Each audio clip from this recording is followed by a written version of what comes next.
10. A voz do deserto. Entre os fiéis de Israel, que por longo tempo esperavam a vinda do Messias, surgiu o precursor de Cristo.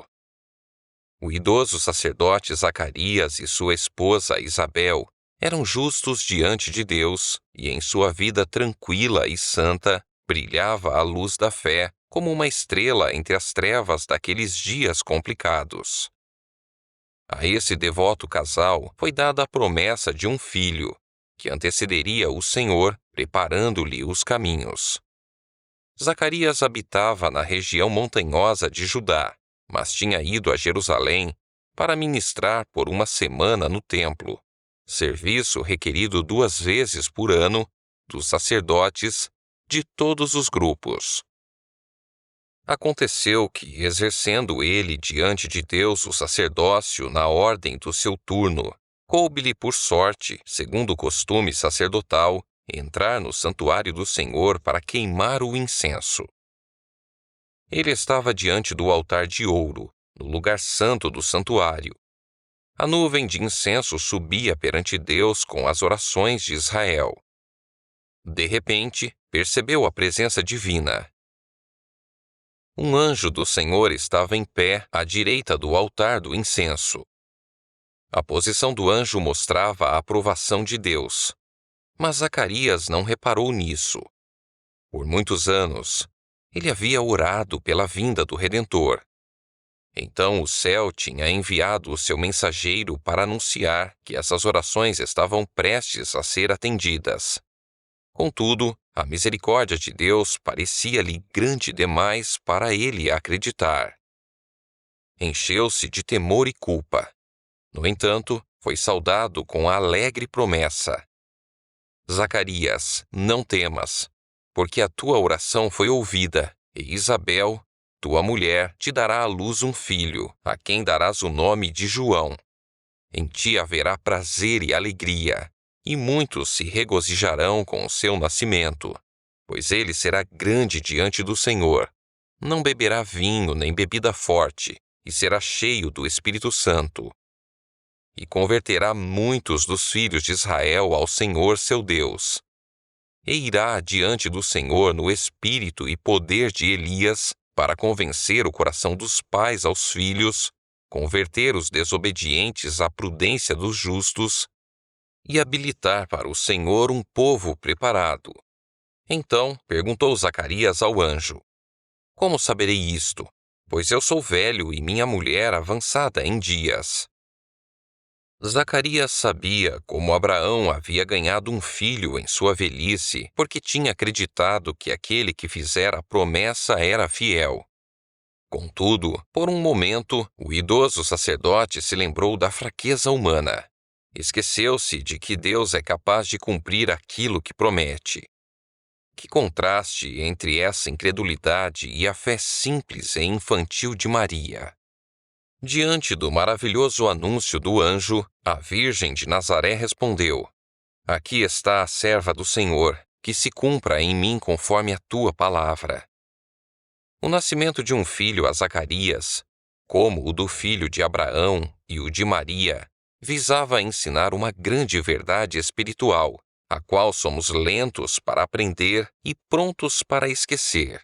Por nós mesmos, somos incapazes de fazer qualquer bem, mas o que não somos capazes de fazer, o poder de Deus fará em toda pessoa submissa e confiante. Por meio da fé, foi dado o filho da promessa. Por meio da fé, a vida espiritual é gerada, e somos habilitados a realizar as obras da justiça. Diante da pergunta de Zacarias, o anjo respondeu: Eu sou Gabriel, que assisto diante de Deus, e fui enviado para falar-te e trazer-te estas boas novas. 500 anos antes, Gabriel revelara a Daniel o período profético, que se estenderia até a vinda de Cristo. O conhecimento de que o fim desse período estava próximo levara Zacarias a orar pelo advento do Messias. Então o próprio mensageiro, por meio de quem a profecia tinha sido dada, viera anunciar seu cumprimento. As palavras do anjo: Eu sou Gabriel, que assisto diante de Deus, mostram que ele ocupa a posição de elevada honra nas cortes celestiais. Quando viera com uma mensagem para Daniel, dissera: Ninguém há que esteja ao meu lado contra aqueles, a não ser Miguel, Cristo, vosso príncipe. O Salvador falou sobre Gabriel no livro de Apocalipse. Ele, enviando por intermédio do seu anjo, notificou ao seu servo João, e a João o anjo declarou: Eu sou conservo teu, dos teus irmãos, os profetas. É maravilhoso pensar que o anjo que ocupa, em honra, o lugar logo abaixo do Filho de Deus, é o escolhido para revelar os desígnios do Senhor a seres humanos pecadores. Zacarias expressara dúvida quanto às palavras do anjo. Por causa disso, não falaria outra vez, enquanto elas não se cumprissem. Ficarás mudo, disse o anjo, até ao dia em que estas coisas venham a realizar-se, porquanto não acreditaste nas minhas palavras, as quais, a seu tempo, se cumprirão. Era dever do sacerdote, nesse serviço, orar pelo perdão dos pecados públicos e nacionais e pela vinda do Messias. Porém, quando Zacarias tentou fazer isso, não conseguia falar sequer uma palavra. Saindo para abençoar o povo, expressava-se por acenos e permanecia mudo. Fazia tempo que as pessoas estavam esperando por ele lá fora e já tinham começado a ficar com medo de que houvesse sido fulminado pelo juízo de Deus. No entanto, ao sair do lugar santo, seu rosto resplandecia com a glória divina, e entenderam que tivera uma visão no santuário. Zacarias comunicou-lhes o que tinha visto e ouvido. E, terminados os dias de seu ministério, voltou para casa. Pouco depois do nascimento da criança prometida, a língua do pai se desprendeu e falava louvando a Deus. Sucedeu que todos os seus vizinhos ficaram possuídos de temor e por toda a região montanhosa da Judéia foram divulgadas estas coisas. Todos os que as ouviram guardavam-nas no coração, dizendo: Que virá a ser, pois, este menino? Tudo isso tendia a chamar a atenção para a vinda do Messias, para o qual João devia preparar o caminho. O Espírito Santo veio sobre Zacarias, e ele profetizou com estas belas palavras a missão de seu filho. Tu, menino, serás chamado profeta do Altíssimo, porque precederás o Senhor, preparando-lhe os caminhos, para dar ao seu povo conhecimento da salvação, no redimi-lo dos seus pecados, graças à entranhável misericórdia de nosso Deus, pela qual nos visitará o sol nascente das alturas, para alumiar os que jazem nas trevas e na sombra da morte, e dirigir os nossos pés pelo caminho da paz. O menino crescia e se fortalecia em espírito, e viveu nos desertos até ao dia em que havia de manifestar-se a Israel. Antes do nascimento de João, o anjo dissera: Ele será grande diante do Senhor, não beberá vinho nem bebida forte, e será cheio do Espírito Santo. Deus havia chamado o filho de Zacarias para uma grande obra, a maior já confiada a seres humanos. A fim de cumprir essa obra, precisava que o Senhor cooperasse com ele, e o Espírito de Deus seria com ele caso desse ouvidos às instruções do anjo. João devia ir como mensageiro de Jeová para levar as pessoas à luz de Deus, para dar nova direção aos seus pensamentos. Devia impressioná-las com a santidade das exigências divinas e a necessidade delas da perfeita justiça de Deus. Um mensageiro como esse devia ser santo. Precisava ser um templo para a presença do Espírito de Deus. A fim de cumprir sua missão, deveria ter boa capacidade física, bem como resistência mental e espiritual. Portanto, era necessário que dominasse os apetites e desejos. Deveria ter autocontrole para que pudesse estar entre as pessoas e ser tão inabalável diante das circunstâncias ao redor como as rochas e montanhas do deserto. Na época de João Batista, a cobiça às riquezas e o amor ao luxo e à ostentação haviam se alastrado. Os prazeres da carne, banquetes e bebidas estavam causando doenças e degradação física, enfraquecendo as percepções espirituais e tornando as pessoas insensíveis ao pecado. João devia ser um reformador. Por sua vida de temperança e vestuário simples, devia ser uma repreensão para os excessos de sua época. Esse era o motivo das instruções dadas aos pais de João, uma lição de temperança concedida por um anjo vindo do trono do céu. Na infância e juventude, o caráter é extremamente influenciável. Por isso, é necessário desenvolver o domínio próprio. No ambiente familiar, ao redor da mesa, são exercidas influências cujos resultados são duradouros como a eternidade. Acima de qualquer aptidão natural, os hábitos estabelecidos nos primeiros anos decidem se a pessoa será vitoriosa ou derrotada na batalha da vida. A juventude é o tempo da semeadura. Determina o caráter da colheita para esta vida e para a vida eterna. Como profeta, João devia converter o coração dos pais aos filhos, converter os desobedientes à prudência dos justos e habilitar para o Senhor um povo preparado. Preparando o caminho para o primeiro advento de Cristo, era representante dos que preparam um povo para a segunda vinda de nosso Senhor. O mundo está entregue à tolerância com os próprios pecados. Está cheio de erros e fantasias. Multiplicam-se as armadilhas de Satanás, que levam à destruição. Todos os que desejam aperfeiçoar a santidade no temor de Deus têm que aprender as lições de temperança e domínio próprio. Os apetites e desejos devem ser controlados pela mente, que é superior. Essa autodisciplina é essencial para adquirir resistência mental e visão espiritual que nos capacitam a compreender e praticar as sagradas verdades da Palavra de Deus. É por isso que a temperança tem seu lugar na preparação para a segunda vinda de Cristo. Segundo a ordem natural, o filho de Zacarias teria sido educado para o sacerdócio. No entanto, a educação das escolas dos rabinos o teria incapacitado para sua obra. Deus não o mandou aos professores de teologia para aprender a interpretar as Escrituras. Chamou-o ao deserto para aprender sobre a natureza e o Deus da natureza. Foi em uma região isolada que encontrou seu lar, em meio a colinas áridas, ásperos desfiladeiros e cavernas rochosas.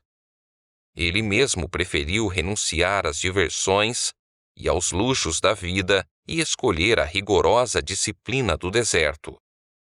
Ali o ambiente era propício aos hábitos de simplicidade e abnegação. Não perturbado pela agitação do mundo, poderia estudar as lições da natureza, da revelação e da providência divina. As palavras do anjo a Zacarias haviam sido muitas vezes repetidas a João por seus consagrados pais. Desde a infância, a missão a ele confiada e que ele aceitara esteve diante de seus olhos. Para João, a solidão do deserto era um convidativo lugar de fuga da sociedade contaminada por desconfiança, incredulidade e impureza. Sabia que não tinha forças para resistir à tentação e fugia do constante contato com o pecado para que não perdesse o sentimento de como ele é terrível. Dedicado a Deus como nazireu desde o nascimento, fez por si mesmo o voto de se consagrar por toda a vida. Vestia-se como os antigos profetas, com uma túnica de pele de camelo presa por um cinto de couro. Comia gafanhotos e mel silvestre achados no deserto e bebia a água pura que vinha das montanhas. No entanto, a vida de João não era passada em ociosidade, em contemplativa tristeza, em isolamento egoísta. De tempos em tempos, misturava-se com as pessoas e era sempre um observador interessado do que se passava no mundo. De seu tranquilo retiro, vigiava o desdobrar dos acontecimentos. Com a iluminada visão dada pelo Espírito Divino, estudava o caráter das pessoas, a fim de saber como chegar ao coração delas, com a mensagem do céu. Pesava sobre ele a responsabilidade de sua missão. Meditando e orando na solidão, tentava preparar-se para a obra de sua vida. Embora habitando no deserto, não estava livre de tentações. Na medida do possível, fechava toda a via de acesso pela qual Satanás poderia entrar, mas mesmo assim o tentador o atacava. Contudo, sua percepção espiritual era clara, desenvolvera um caráter resistente e uma firme determinação. Por meio do auxílio do Espírito Santo, era habilitado a pressentir a aproximação de Satanás e resistir ao seu poder. João encontrou no deserto sua escola e santuário. Como Moisés entre as montanhas de Midian era envolvido pela presença de Deus e pelas demonstrações de seu poder.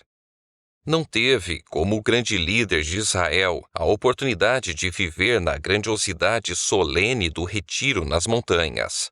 No entanto, diante dele estavam as montanhas de Moabe, além do Jordão, que lhe falavam daquele que criara os montes, concedendo-lhes força.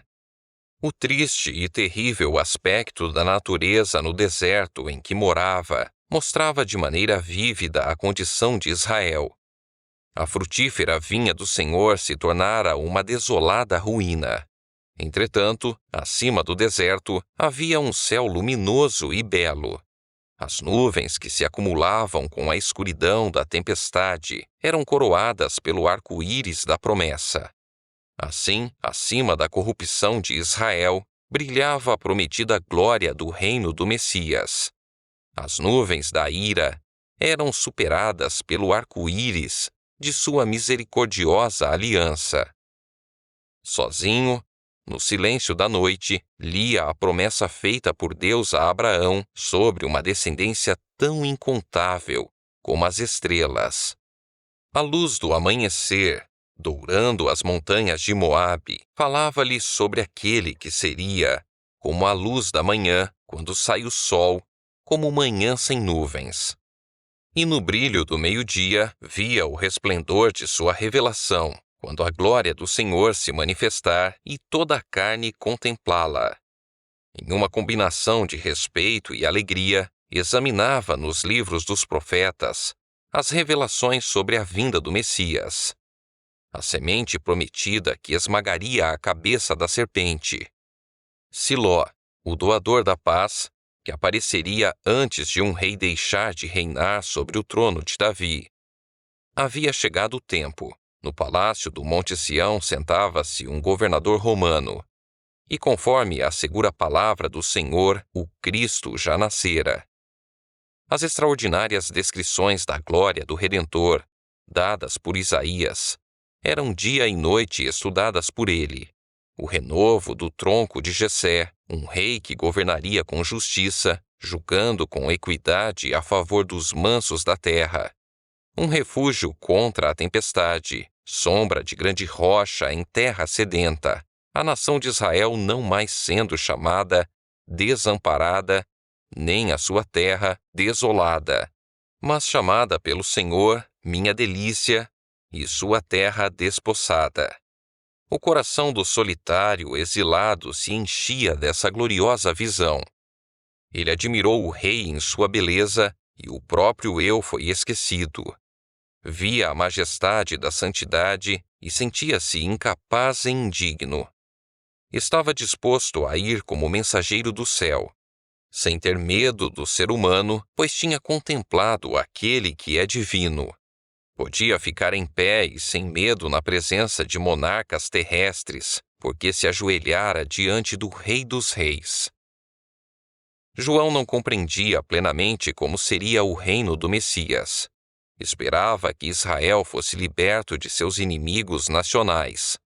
Mas a vinda de um rei em justiça e o estabelecimento de Israel como nação santa era o grande alvo de sua esperança. Dessa forma, acreditava que se cumpriria a profecia dada em seu nascimento. Para lembrar-se da sua santa aliança e de conceder-nos que, livres das mãos de inimigos, nós o adorássemos sem temor, em santidade e justiça perante ele todos os nossos dias. Via seu povo enganado, satisfeito consigo mesmo e adormecido em pecados.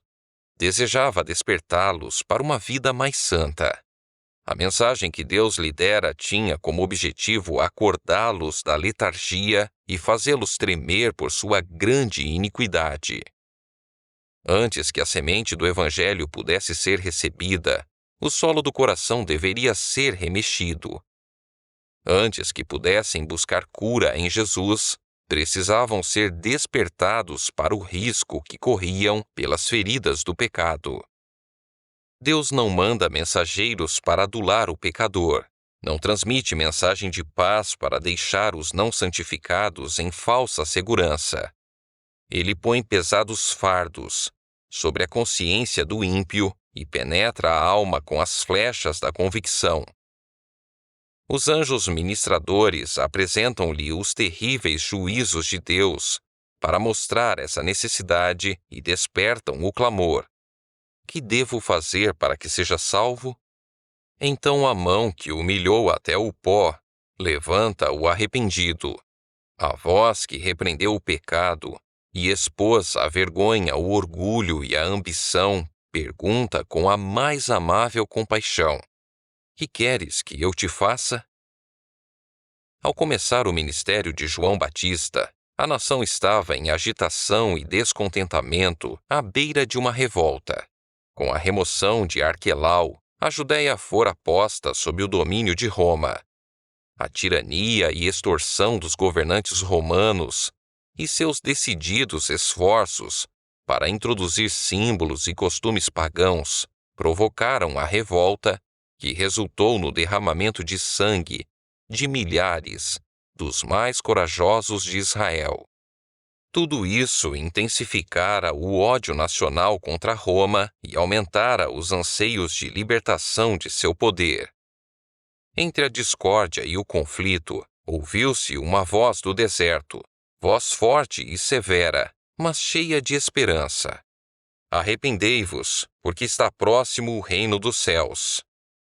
Com um poder novo e diferente, essa voz despertava o povo.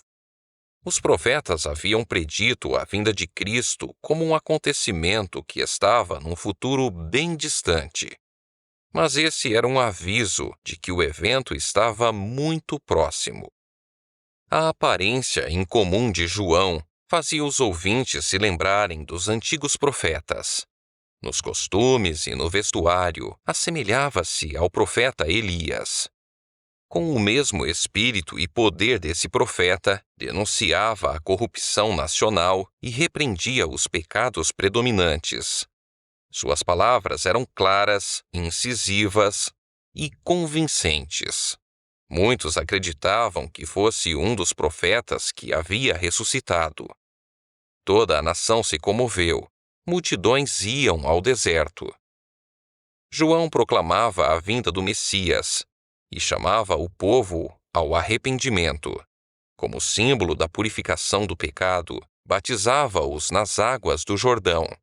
Assim, por uma significativa lição prática, declarava que os que diziam ser o povo escolhido de Deus estavam contaminados pelo pecado e sem purificação de coração e vida, não poderiam ter parte no reino do Messias. autoridades, rabinos, soldados, cobradores de impostos e camponeses iam ouvir o profeta. Durante algum tempo, a solene advertência de Deus os agitou. Muitos foram levados ao arrependimento e receberam o batismo. Pessoas de todas as classes se submeteram às exigências de João Batista a fim de participar do reino que ele anunciava. Muitos escribas e fariseus foram até ele, confessando os pecados e pedindo o batismo. Haviam se exaltado como sendo melhores que os outros, levando o povo a admirar sua religiosidade, mas os piores segredos de sua vida tinham sido revelados. Porém, o Espírito Santo mostrou a João que muitos desses homens não tinham real convicção do pecado.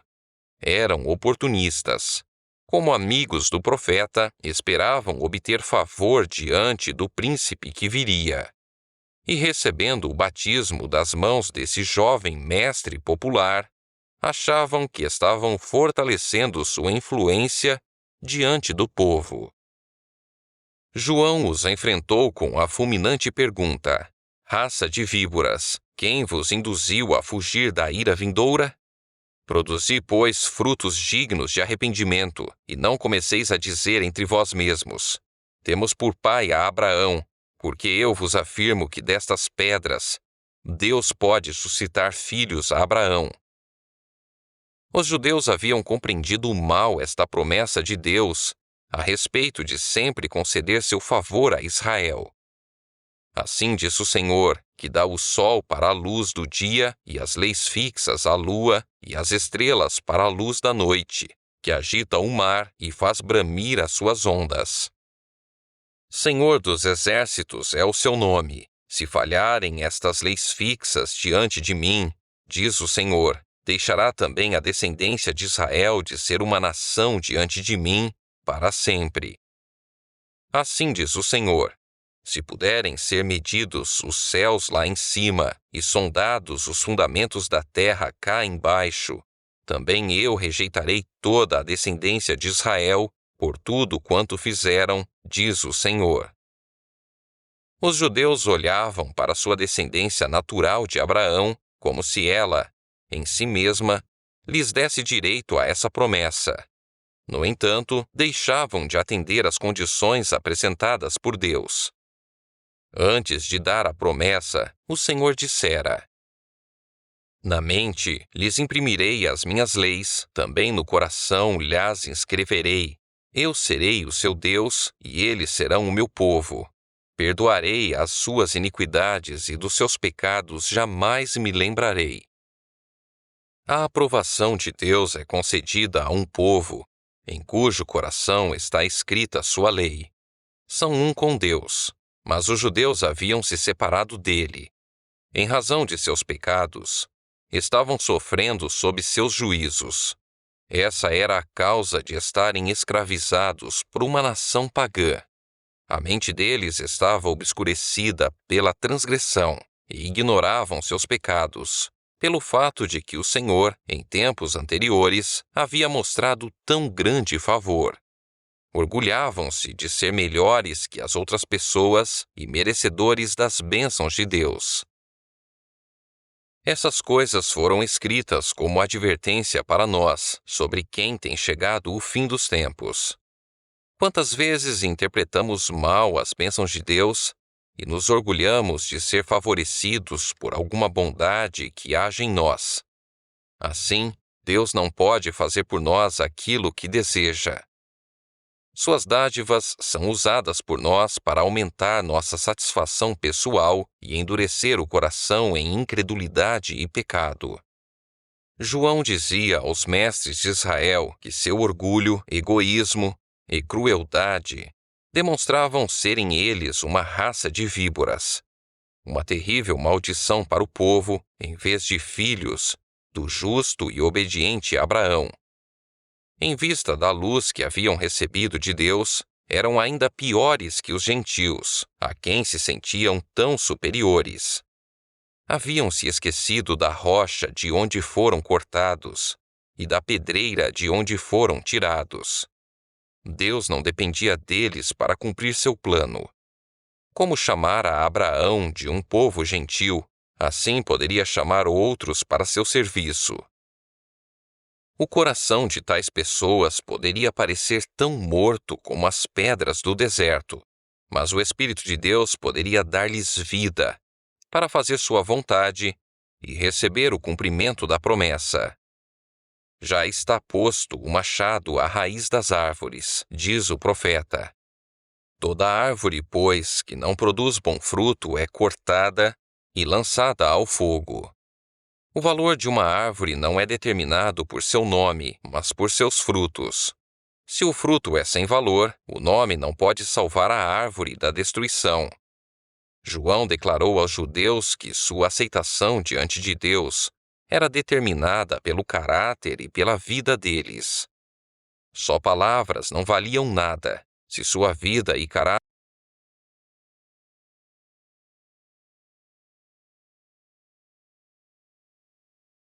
não estivessem em harmonia com a lei de Deus, não eram seu povo. Influenciados pelas incisivas palavras de João, os ouvintes se sentiam convencidos. Aproximavam-se dele com a pergunta: Que havemos, pois, de fazer? Ele respondia: Quem tiver 2 túnicas, reparta com quem não tem, e quem tiver comida, faça o mesmo. E advertia os cobradores de impostos contra a injustiça e os soldados contra a violência.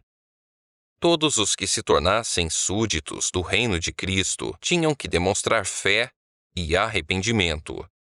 Bondade, honestidade e fidelidade se manifestariam na vida dessas pessoas. Ajudariam os necessitados e levariam a Deus suas ofertas. Defenderiam os desamparados, dando exemplo de virtude e compaixão. Assim, os seguidores de Cristo darão provas do poder transformador do Espírito Santo.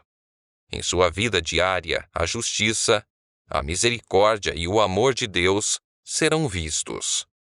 Do contrário, serão como palha lançada ao fogo. Eu vos batizo com água, para arrependimento, disse João.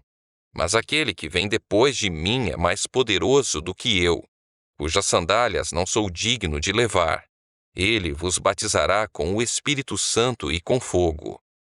O profeta Isaías declarara que o Senhor purificaria seu povo de suas iniquidades, com o espírito de justiça e com o espírito purificador. As palavras do Senhor a Israel eram: Vou castigá-los para que fiquem completamente puros, assim como o metal é purificado pelo fogo. Para o pecado, onde quer que se encontre, o nosso Deus é fogo consumidor. O Espírito de Deus consumirá o pecado em todos os que se submetem ao seu poder. No entanto, se as pessoas se apegarem ao pecado, elas se tornarão parte dele. Então a glória de Deus, que destrói o pecado, terá que destruí-las também. Depois de sua noite de luta com o anjo, Jacó exclamou: Vi a Deus face a face, e a minha vida foi salva. Jacó fora culpado de um grande pecado em sua conduta com Esaú, mas tinha se arrependido. Sua transgressão fora perdoada e seu pecado purificado. Portanto, podia suportar a revelação da presença de Deus. Mas sempre que as pessoas chegaram à presença dele cultivando o mal voluntariamente, foram destruídas. No segundo advento de Cristo, os ímpios serão eliminados com o sopro de sua boca e aniquilados pela manifestação de sua vinda. A luz da glória de Deus, que concede vida aos justos, matará os ímpios. No tempo de João Batista, Cristo estava prestes a se manifestar como o revelador do caráter de Deus. Sua presença mostraria aos seres humanos o pecado deles. Somente desejando sinceramente ser purificados do pecado, podiam entrar em comunhão com Jesus. Só os puros de coração poderiam permanecer em sua presença. Assim, João Batista declarava a mensagem de Deus a Israel: Muitos deram ouvidos às suas instruções. Muitos sacrificaram tudo a fim de obedecer. Multidões seguiam a esse novo mestre de um lugar para outro, e não eram poucos os que tinham esperança de que ele fosse o Messias. No entanto, quando João viu o povo recorrendo a ele, buscou todas as oportunidades de encaminhar sua fé para aquele que estava para chegar.